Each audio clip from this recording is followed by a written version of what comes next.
In my previous video, we took a look at how we could use Oracle VirtualBox to create or expand our existing home lab. We spun up a Linux server within our Windows environment, and we even took a look at how we could have it auto start every time Windows boots. Today, we're going to do something similar, but we're going to use Home Assistant. To start out, we're going to go out to the Home Assistant alternative download section.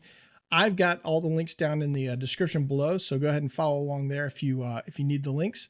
We're going to download the VirtualBox image, and then we're going to go ahead and unzip that file and place it in a place on your computer that makes sense for you. We'll go out to our VirtualBox Manager. If you don't know how to use the VirtualBox Manager, go ahead and take a look at the other video that I have on how to set up the home lab that we did in the last video. It'll walk you through installing VirtualBox and getting things set up there. So now what we're going to do is we're going to create our Home Assistant virtual machine. We'll go ahead and hit Add. Actually, we will go ahead and create new instead of add.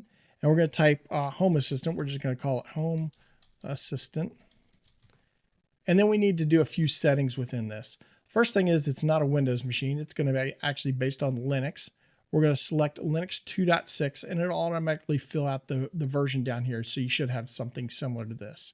We're going to skip through the unattended install and actually go to hardware. Within here, this is where you can actually really bump up some of the performance. So it makes running this on a virtual machine versus a Raspberry Pi really quick. So it's great if you're going to be doing a lot of automation or things that might need memory, such as a VPN or anything like that. So let's go ahead and bump it up. I'm going to give it 4 gigs of memory, and I'm going to give it, in this one, I'm going to give it 4 cores. The other thing you want to do is make sure you check this enable EFI because we're going to be booting to a virtual disk image. We'll do that here in the next step. Go ahead and hit hard disk, and you're going to click down here on use an external or existing virtual hard disk for your install. Now this is the file we downloaded. So click on here, and we're going to go out to add, and you need to browse to wherever it is you downloaded that folder or that file. So I downloaded it and extracted it here just to my documents folder.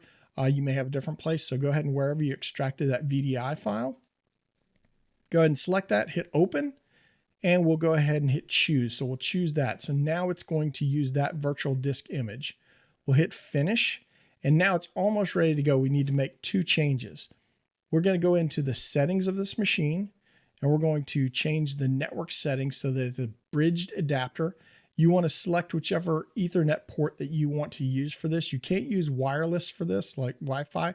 It does need to be hardwired. So select whatever that is, and then select promiscuous mode to allow all.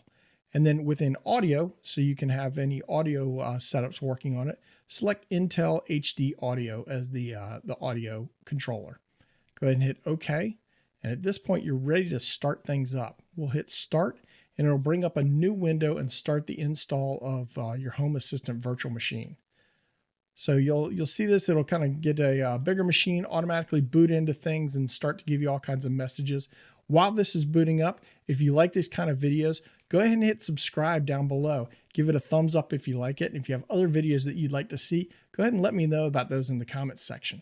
So once this is done, we'll go ahead and take a look at how we can log into the web interface and get things going within Home Assistant. Okay, so the install is complete. Now, if we take a look, we get an IP address. I have 10.0.0.154, and the port we need to use is 8123. So let's go ahead and open a web browser, and we'll go out there and check things out. So if we go ahead and place that IP address out here, and we go to it, we'll see we're met with a welcome message. So we're ready to go. Yours may still be booting depending on when you start things up. It takes a little while for it to fix everything. So go ahead and click Create My Smart Home.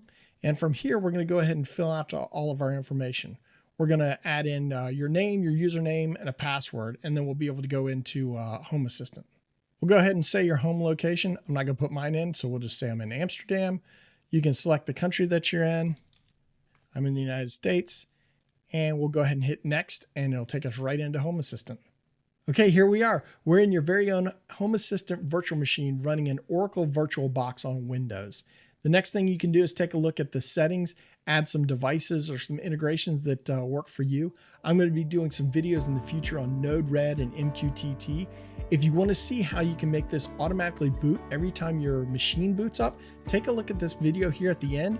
I'll walk through a task scheduler and shows you how you can use Task Scheduler to start this whether you log in or not. So if you like this video, if you found it useful, go ahead and hit that subscribe button down below, give it a thumbs up, and I'll see you in the next video.